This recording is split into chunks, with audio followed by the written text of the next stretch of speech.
Hello everyone, welcome back to bio class. आज हम क्या करने वाले हैं, 9th क्लास का एक वीडियो हम लोगों ने किया था जिसमें हम लोगों ने डिस्कवरी ऑफ सेल के बारे में बात किया था। आज हम लोग इसी को थोड़ा और आगे बढ़ाने वाले हैं और कुछ और इम्पोर्टेंट फैक्ट्स देखने वाले हैं सेल के बारे में। और इस वीडियो का हमारा टारगेट रहने वाले हैं से सेल में क्या क्या डिफरेंसेस होते हैं, मतलब एक सेल दूसरे सेल से किस रेस्पेक्ट में अलग होता है और क्या ऐसी कुछ खूबियां है या फीचर्स है जो सभी सेल में कॉमन होते हैं। ये हमारा टाइटल रहने वाला है, यही हम लोग आज डिस्कस करने वाले इस वीडियो में। तो आइए स्टार्ट करते हैं। तो other discoveries related to cell, यहाँ पर हम लोग कुछ साइंटिस्टों के बारे में जानेंगे, उन्होंने क्या कंट्रीब्यूशन किया था। जैसे रॉबर्ट ब्राउन के बारे में हम लोगों ने अभी तक रॉबर्ट हुक, लुईन हुक, इन दोनों के बारे में बात की थी। अब हम लोग बात करने वाले रॉबर्ट ब्राउन के बारे में, पुरकिंजे के बारे में, स्लेडेन, स्वान और विर्चो के बारे में। ये सब रिलेटेड है, सेल्स की डिस्कवरी में इनका काफी कंट्रीब्यूशन रहा है। तो आइए देखते हैं किन बातों को हम लोग करने वाला है यहाँ पे। तो रॉबर्ट ब्राउन ने क्या किया था, 1831 में न्यूक्लियस को डिस्कवर किया था। ऑब्वियसली ये न्यूक्लियस जो है वो सेल की बात कर रहे हैं हम लोग, न्यूक्लियस ऑफ सेल। अब जेई पुरकिंजे, जिनका पूरा नाम है जैन इवेंजेलिस्टा पुरकिंजे, इन्होंने क्या किया था, 1839 में प्रोटोप्लाज्म को डिस्कवर किया था। प्रोटोप्लाज्म क्या है, इसको जरा समझते हैं हम लोग। तो मान लीजिए हमारा सेल है, तो सेल के बेसिक 3 कंपोनेंट हम लोग जानते हैं। ये न्यूक्लियस है, दिस इज न्यूक्लियस, और ये साइटोप्लाज्म।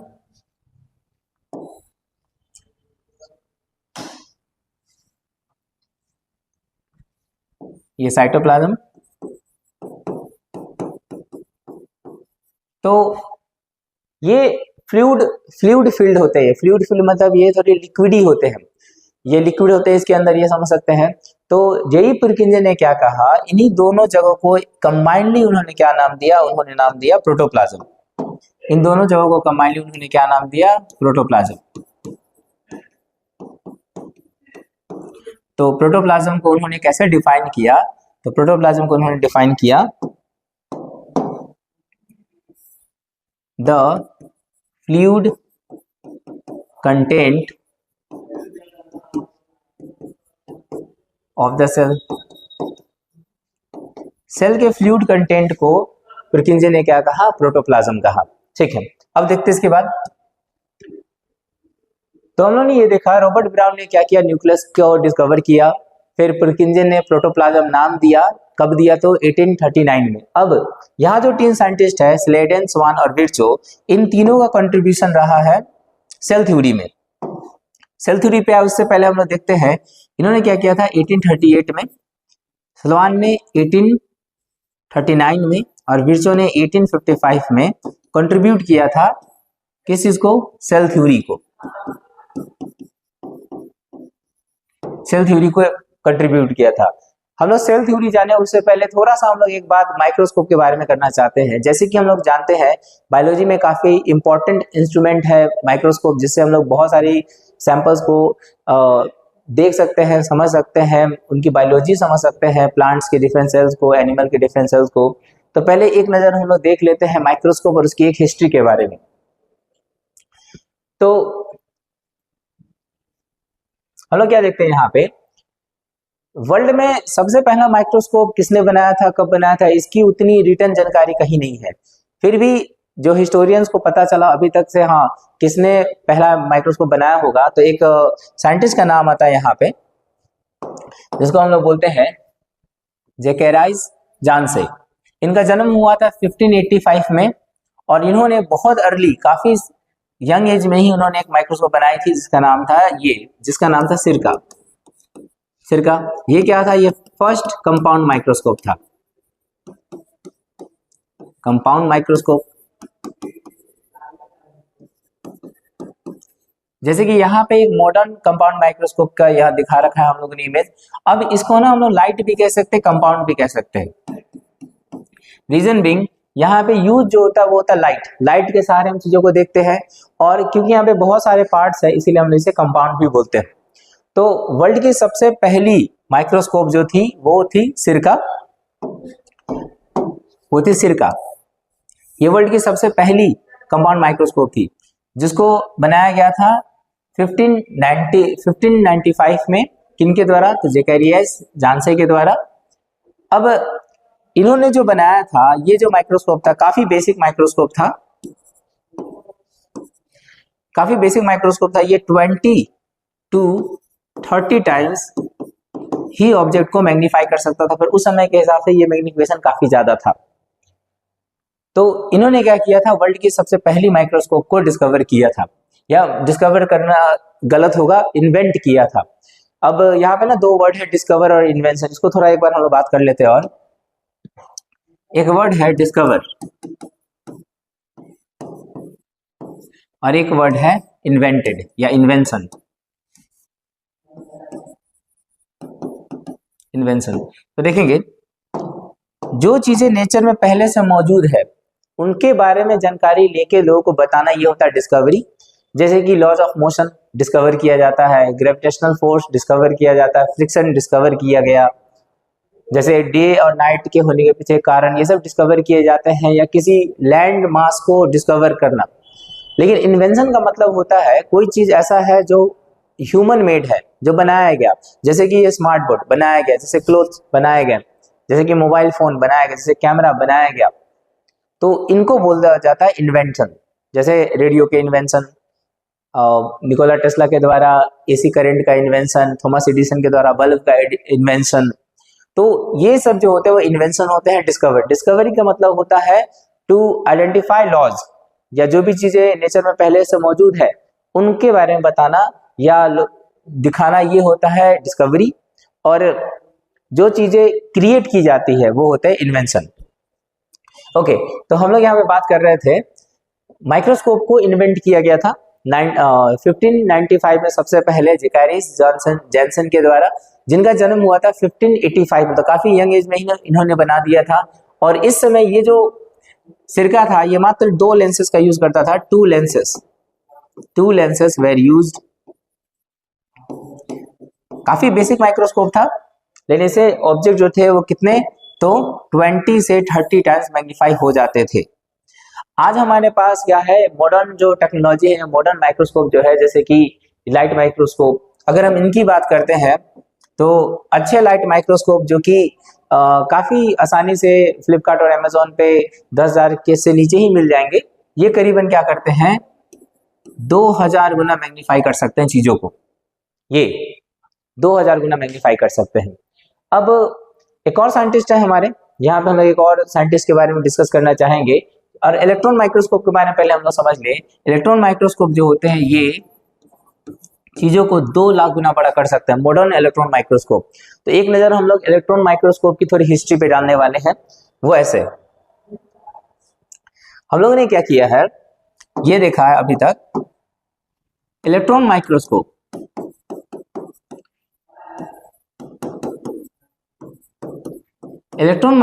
का जो इन्वेंशन है ये क्रेडिट जाता है 2 साइंटिस्ट को, जिनका नाम है अर्नेस्ट रस्का, और एक जाता है नाम मैक्स नॉल को। मैक्स नॉल, ये दोनों जो है प्रोफेशन से, एक थे फिजिसिस्ट और एक थे इलेक्ट्रिकल इंजीनियर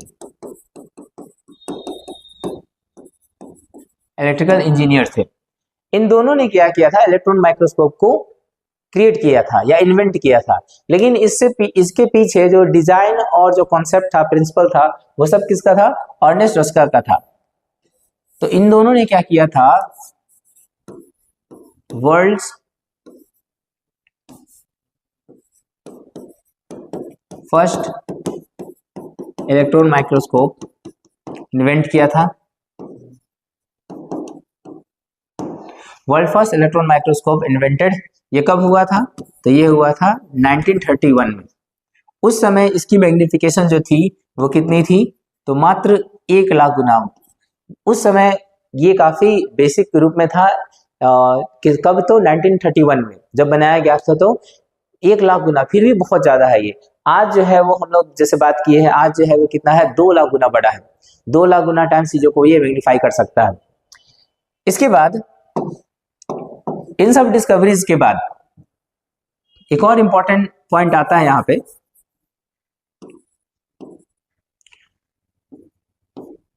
1986 में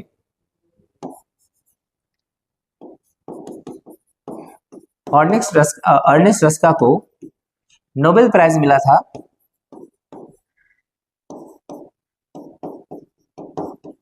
अर्नेस्ट रस्का को। कब? तो 1986 में। किस चीज के लिए? तो मिला था फॉर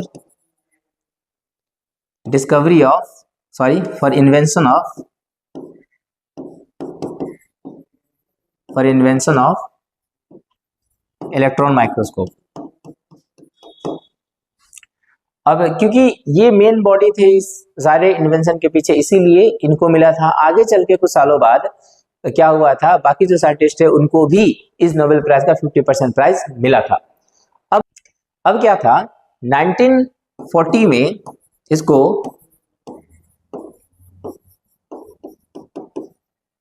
कमर्शियल कर दिया गया था। 1940 में इलेक्ट्रॉन माइक्रोस्कोप क्या कर दिया गया था, कमर्शियलाइज कर दिया गया था, मतलब लोग खरीद सकते थे। अब एक और चीज यहाँ पे देखेंगे क्या हम लोग, इलेक्ट्रॉन माइक्रोस्कोप जो होते हैं काफी बल्कि होते हैं, काफी ज्यादा जगह घेरते हैं, इसीलिए और ये काफी महंगे भी होते हैं, तो लोग इसे पर्सनली ओन नहीं करते। जनरली ये बहुत बड़े मेडिकल कॉलेज, यूनिवर्सिटीज ये सब रखते हैं इस इलेक्ट्रॉन माइक्रोस्कोप को, या रिसर्च सेंटर्स रखते हैं।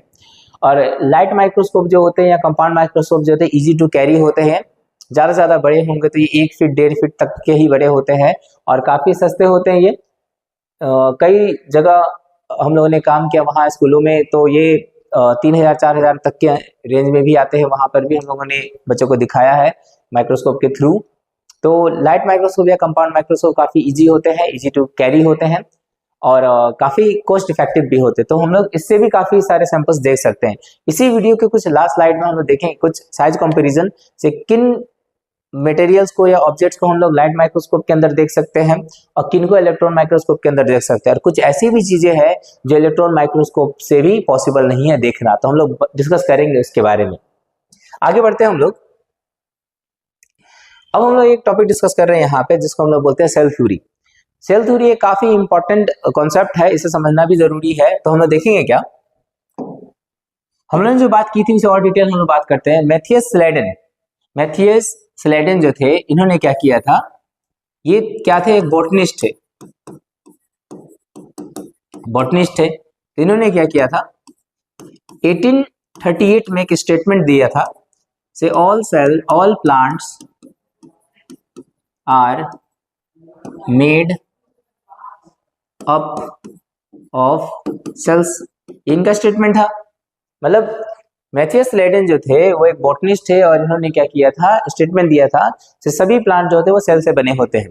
आगे चल के एक थियोडर स्वान नाम के एक व्यक्ति आए, स्लेडन थे, ये स्वान, थियोडर स्वान नाम के एक व्यक्ति आए जिन्होंने क्या किया था, इनके एक साल बाद 1839 में, जो क्या थे, जूलॉजिस्ट थे। हम लोग सीक्वेंस सही रखते हैं। ये क्या थे, जूलॉजिस्ट थे, ये एक जूलॉजिस्ट थे। इन्होंने क्या किया था, 1839 में एक स्टेटमेंट दिया था, say all the animals are made up of cells. सारे एनिमल्स किस चीज के बने होते हैं,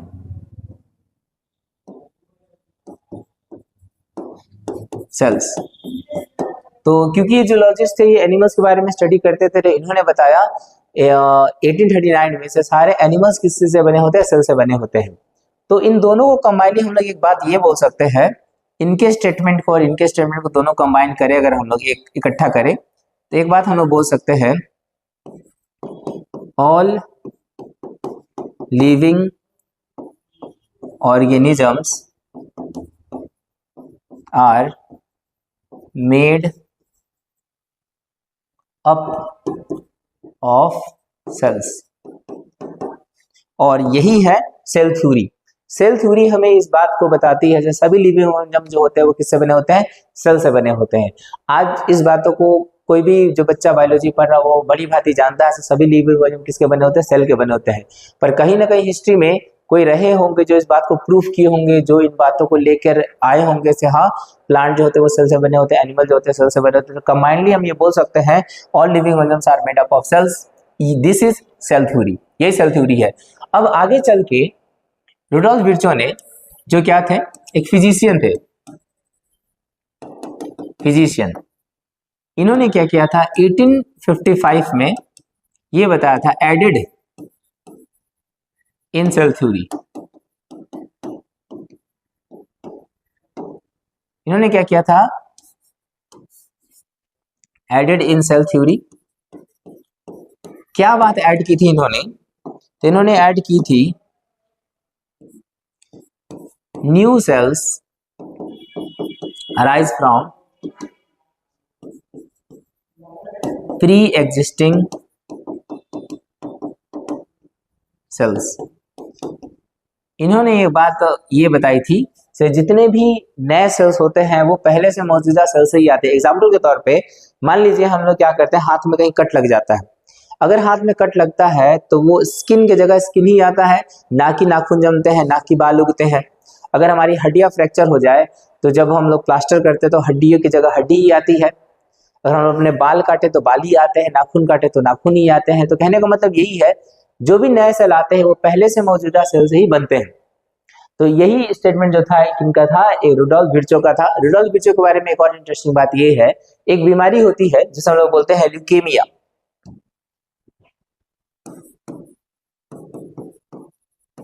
ल्यूकेमिया, ल्यूकेमिया होता क्या है, तो ल्यूकेमिया एक बीमारी है जिसमें क्या होता है, ये हम लोग बोल सकते हैं इसे,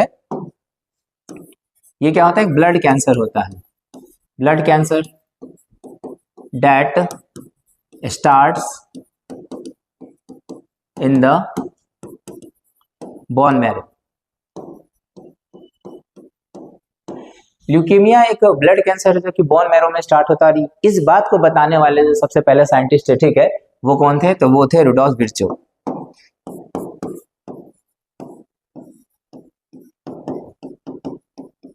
रुडोल्फ विर्चो ही वो पहले व्यक्ति थे जिन्होंने इस बात को नोट किया था, इस बात को बताया था से हाँ ल्यूकेमिया जो होता है वो ब्लड कैंसर होता है और ये बोन मैरो से स्टार्ट होता है। ओके एवरीवन, इसके बाद हम लोग आगे की बातें डिस्कस करने वाले हैं। तो हम लोगों ने क्या किया, एक चीज देखा, अभी सेल थ्योरी देखा हम लोगों ने।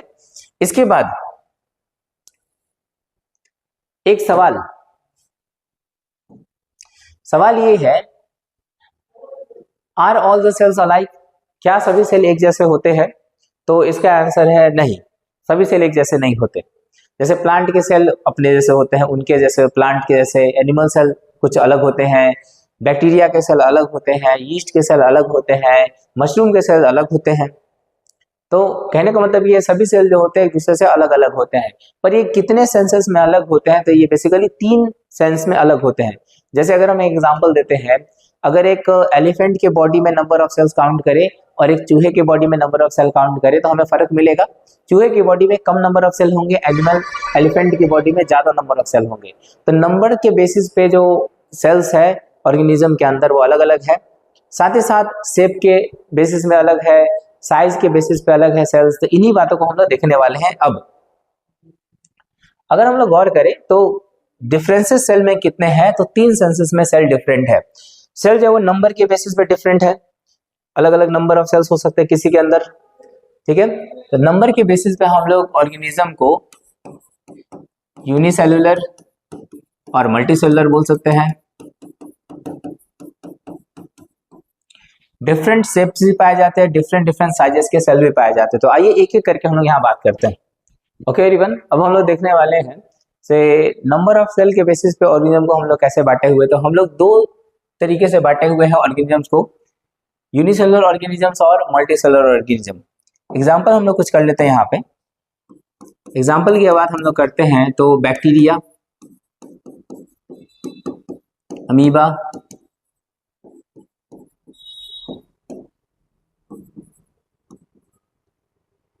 क्लेमाइडोमोनास,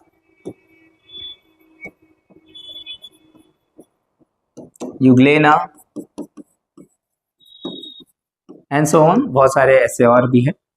मल्टीसेलुलर की अगर हम एग्जांपल बात करते हैं तो ह्यूमंस, हम लोग खुद मल्टीसेलुलर हैं। फ्लावर्स, फ्लावर्स ना लेके हम लोग ले लेते हैं कुछ और भी चीज, जैसे मान लेते हैं cow, Planaria,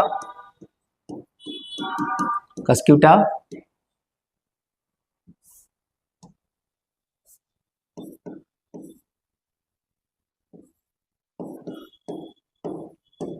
and so on, और भी बहुत सारे। एक जो इंपॉर्टेंट बात है यहाँ पे वही बात, से ये क्या होते हैं, made up of only one cell.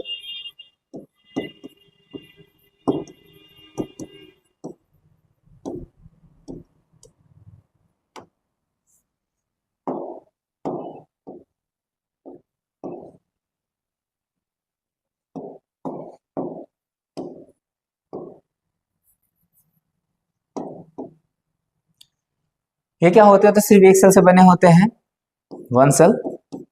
अब इसकी बात हम लोग करते हैं, तो made up of more than one cell.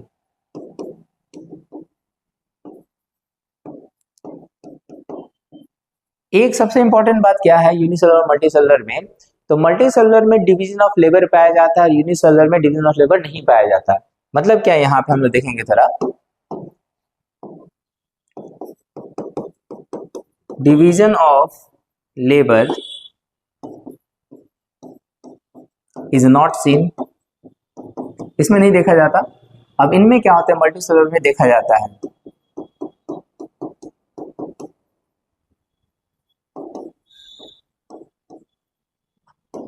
Is seen. तो यहां पे हम लोग एक बात करने वाले, अब इस बात को समझते हैं डिवीजन ऑफ लेबर का मतलब होता क्या है। तो देखते हैं हम लोग डिवीजन ऑफ लेबर का मीनिंग क्या होता है।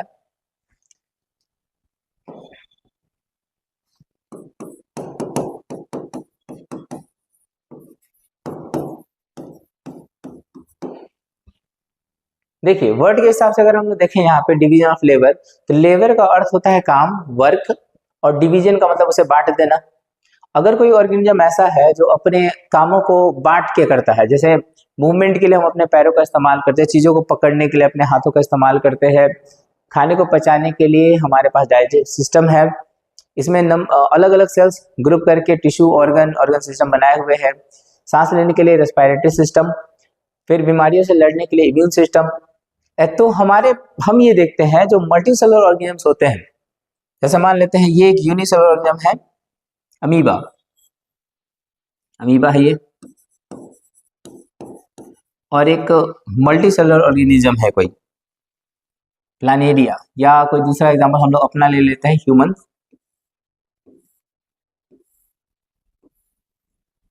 कोई ह्यूमन बीइंग है ये मान लेते हैं ऐसे।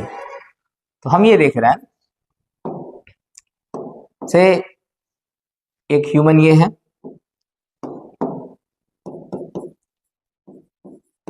तो हम ये देखते हैं यूनिसेलुलर ऑर्गेनिज्म जो होते हैं वो क्योंकि एक ही सेल से बने हुए हैं और जिंदा रहने के लिए सारे काम जो उनको करने वो इसी सेल से करना होगा।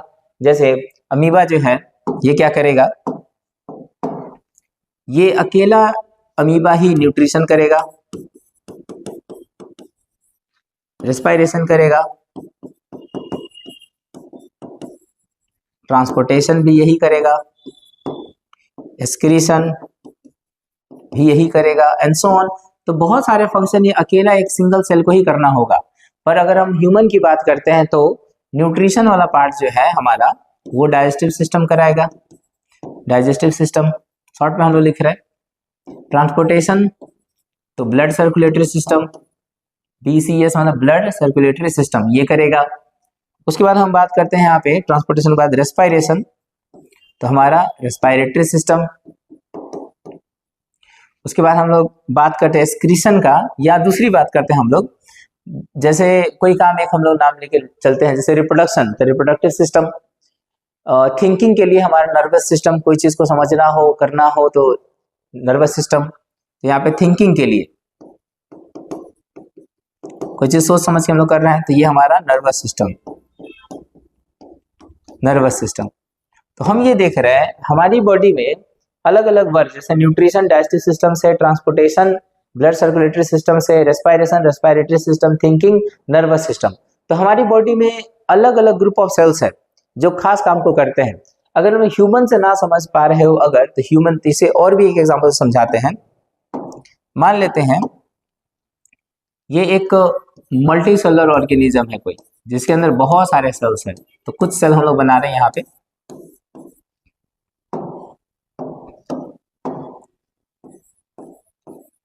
यहाँ पे हम लोग अलग अलग कलर क्यों ले रहे हैं, थोड़ी देर में समझ में आएगा।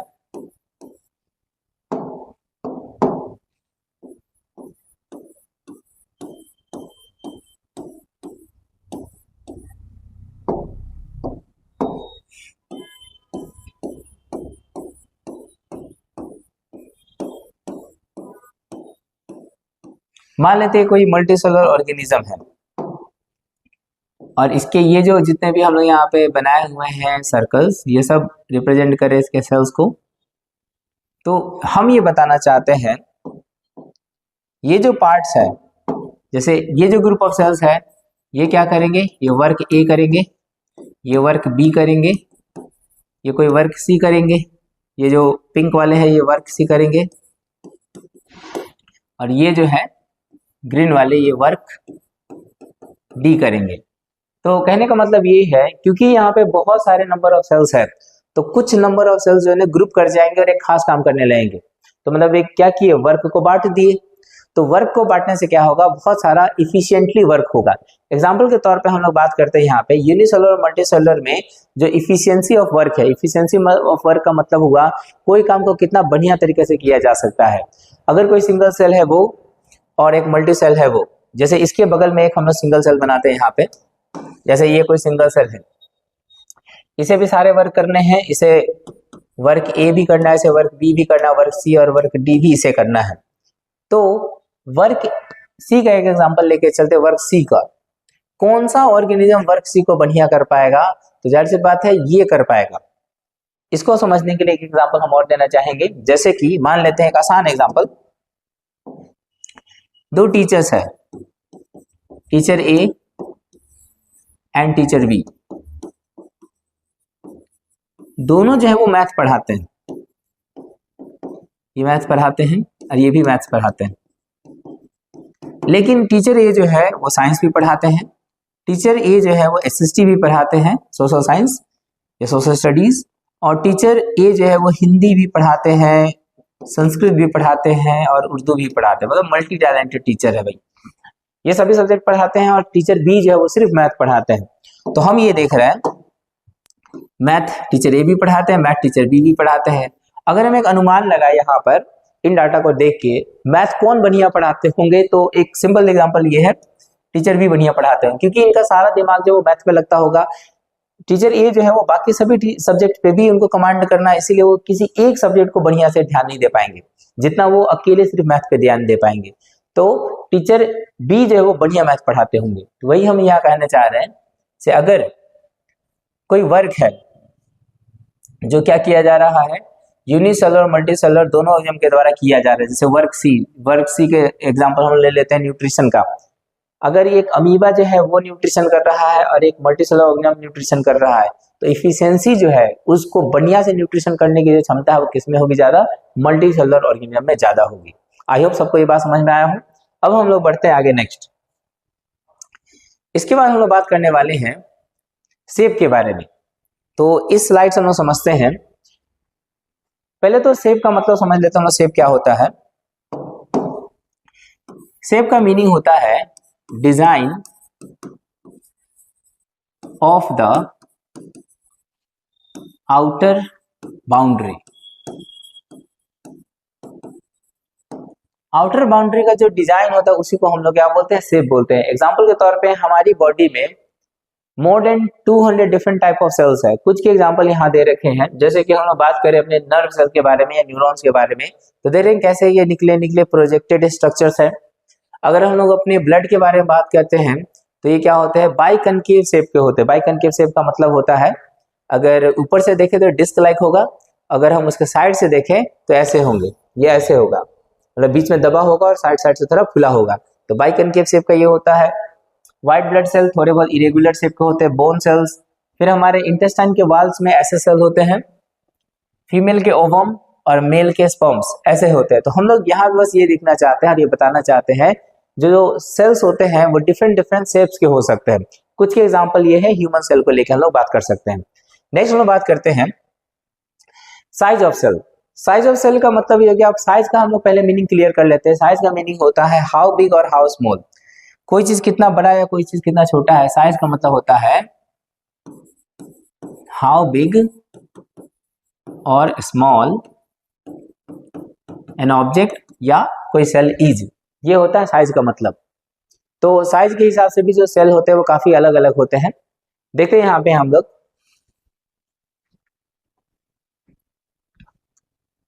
ओके एवरीवन, अब हम लोग इस स्लाइड में ये देखने वाले हैं, कुछ फैक्ट देखने वाले हैं से वर्ल्ड की सबसे बड़ी सेल, वर्ल्ड की सबसे छोटी सेल, ह्यूमंस में सबसे बड़ी सेल और ह्यूमंस में सबसे छोटी सेल, प्लांट में सबसे छोटी, प्लांट में सबसे बड़ी। तो हम लोग स्टार्ट करते हैं यहाँ से। हम ये देखते हैं स्मॉलेस्ट सेल, ये वर्ल्ड की है, तो ये होता है माइक्रोप्लाज्मा का। माइक्रोप्लाज्मा जिसको हम लोग पीपीएलओ भी बोलते हैं। पीपीएलओ का फुल फॉर्म होता है प्लूरो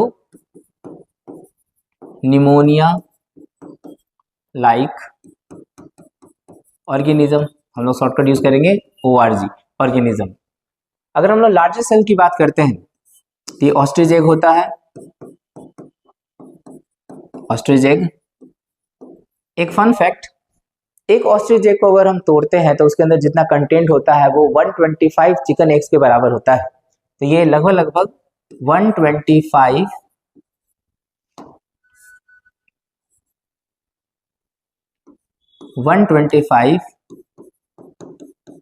चिकन एग्स के बराबर होता है।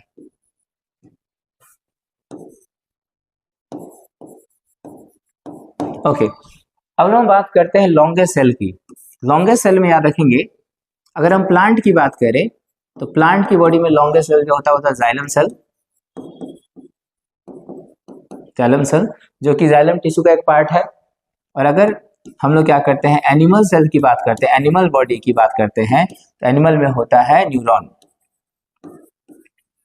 अब ऐसा इसलिए, न्यूरॉन जो होते हैं हमारी बॉडी में 1-1 मीटर लंबे हो सकते हैं, मतलब मेरे पूरे हैंड की लेंथ जो है ये पूरा एक न्यूरॉन हो सकता है। लेकिन अगर हम जाइलम की बात करते हैं प्लांट में, तो ये सेवरल मीटर्स लॉन्ग हो सकते हैं एक जाइलम सेल। इसीलिए प्लांट में सबसे लॉन्गेस्ट सेल जाइलम होता है और एनिमल्स में सबसे लॉन्गेस्ट सेल जो होते हैं न्यूरॉन होते हैं। अगर हम आगे बढ़ते हैं ह्यूमंस में सबसे लॉन्गेस्ट सेल की, तो वो बिल्कुल अभी हम लोग बात किए तो neuron, because we are also animals. Neurons ये सबसे बड़े सेल्स होते हैं। हमारे बॉडी में सबसे लार्जेस्ट सेल की बात करते हैं तो वो होता है फीमेल ओवम। ओवम जो होता है, या जिसे हम लोग मोर कॉमनली जानते हैं एग सेल के नाम से, ये क्या होता है, ये सबसे लार्जेस्ट सेल होते हैं। और ह्यूमन में सबसे स्मॉलेस्ट सेल की बात करते हैं वो होता है स्पर्म।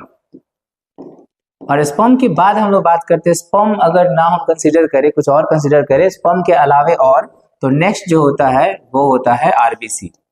तो आरबीसी ह्यूमन बॉडी में नेक्स्ट स्मॉलेस्ट सेल है। अगर हम लोग प्लांट्स की बात करते हैं, प्लांट्स में जो सबसे लार्जेस्ट सेल होता है वो होता है एसिटाबुलेरिया का।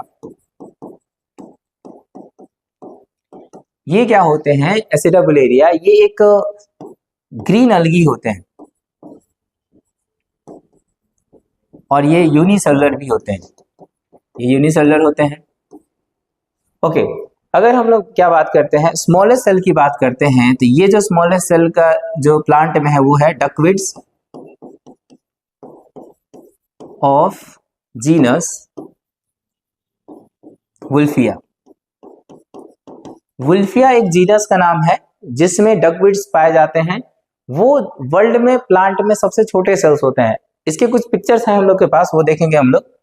जैसे कि यहाँ पे देख रहे हैं सभी भाई, ये जो फर्स्ट पिक्चर है ये एसिटाबुलेरिया का है और ये प्लांट जो है ये अकेला, ये एक सिंगल सेल है जो कि 3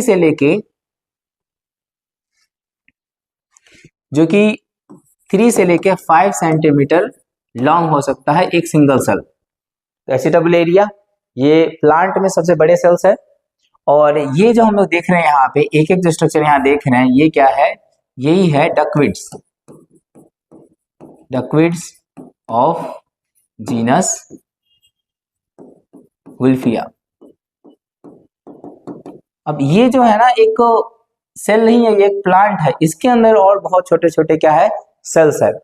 और ये जो पिक्चर है एक इलेक्ट्रॉन माइक्रोस्कोप से लिया गया पिक्चर है, और ये जो पिक्चर है यही है पीपीएलओ का, जिसे हम लोग बोलते हैं प्लूरोन्यूमोनियो लाइक ऑर्गेनिज्म, जिसको हम लोग मोर कॉमनली जानते हैं माइकोप्लाज्मा से। तो ये एक रियल माइकोप्लाज्मा का इमेज है,